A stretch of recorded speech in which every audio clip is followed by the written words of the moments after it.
World War II was a terrible event, the echoes of which are still felt all over the world. The idea of going back in time to deal with Hitler even inspires blockbusters. But what if it happened differently? What if there was a world without a main offender of the last century? Is something we will explore here. Join us in the comments with your own versions. Let's start by considering Hitler's entry into politics. It was a pure accident, and it's not even about what's taught in elementary school. Hitler diligently studied singing in a choir and was an assistant to a priest. It's also not about the fact that he wrote poetry, composed a libretto for Wagner opera, or survived a severe lung disease in his youth. Any of these factors could have been enough to turn the life of a future tyrant in a different direction, or even prevent it from happening altogether.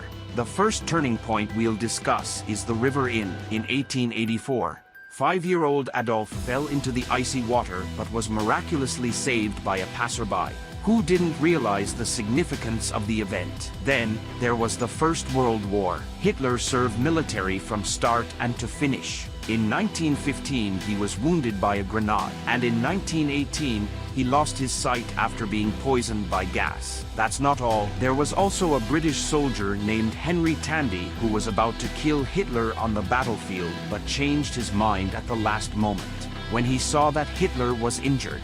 Hitler also attempted suicide and survived multiple assassination attempts. In fact, he even miraculously escaped the death sentence following a trial. The coming of the tyrant to power was accompanied by millions of accidents. Even Stalin is blamed for his rise to power. Allegedly, Stalin did not allow the communists to support Hitler's rivals and win the election. Scientists compare the probability of Hitler's rise to power with the emergence of life on Earth. Too many accidents brought Hitler to power. Let's imagine a scenario where Hitler disappeared at one of the critical stages of his life. For example, the crowd kill after a performance in Munich. To understand the potential impact of such an event, we need to examine Germany in the late 1920s and early 1930s. Following the humiliating defeat in World War I, Germany was a country with great ambitions. But it was also marked by resentment and a desire for revenge. The transfer of land from native Germans to Czechoslovakia was a particularly offensive detail that angered not just Germans, but also Slavs and Jews who were full citizens. The second factor to consider is the Industrial Revolution. Although the defeat in World War I pushed Germany back, the foundations for an economic miracle were laid in the 1920s, with Germany producing 22% more than it had in 1913. American credits, recognition from the USSR, and support from Europe all helped Germany recover economically. Hitler came to power in 1933, by which time Germany was far from being a weakling. In an alternate history where Hitler never existed, it's important to understand that the rise of fascism and Nazism was not solely a German invention. The roots of these movements can be traced back to the First World War,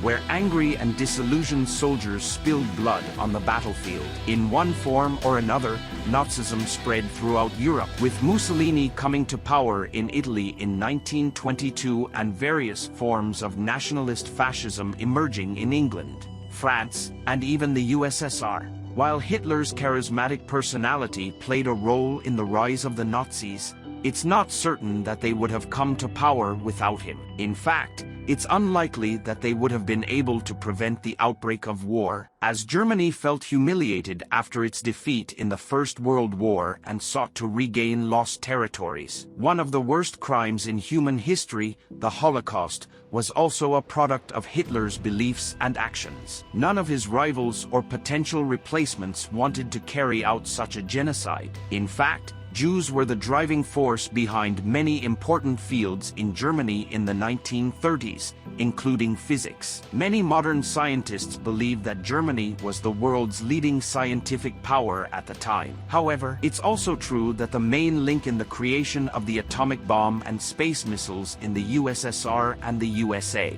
were German migrant refugees, such as Edward Teller, the Jewish inventor of the hydrogen bomb, who escaped to the United States in 1935. Eugene Wigner and other refugees, together with Teller, wrote a letter to President Roosevelt about the need for nuclear weapons. It's important to acknowledge that the achievements of Aryan scientists were not the only ones during this time. Albert Einstein, whose head was appointed a bounty of 50,000 marks, made significant contributions to science as well. Albert was a patriotic Germany who loved his country. If we look at the list of inventors of atomic bombs and missiles, we will see that the overwhelming majority are German refugee scholars. Now, let's imagine that none of them had left their homeland and worked for the good of Germany. The Manhattan Project, which led to the emergence of atomic bombs in the United States, would have been completed in Germany 5 to 10 years earlier.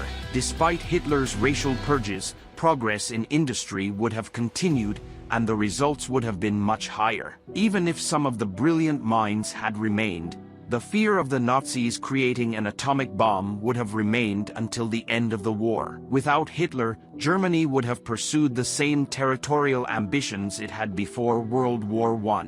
And any ruler or party in power would have aimed to return the lost lands. Hitler did this in 1938, and it is doubtful that one of his successors would not have tried to achieve the same peacefully. We must also evaluate the geopolitical situation in the world. If Hitler had not been in power, the axis of claims would have been limited to the USSR. The decision to enter the Second World War and declare war on Hitler was not a popular one in the United States. Killing Adolf and replacing him with a ruler who did not engage in racial cleansing would have been preferable for the whole world. However, a strong Germany would also have caused claims from the world community. In this light, Stephen Fry's theory proposed in his 1996 novel, that everything could have been worse if someone cold-blooded and rational had been in power instead of an impulsive racist Hitler, seems realistic.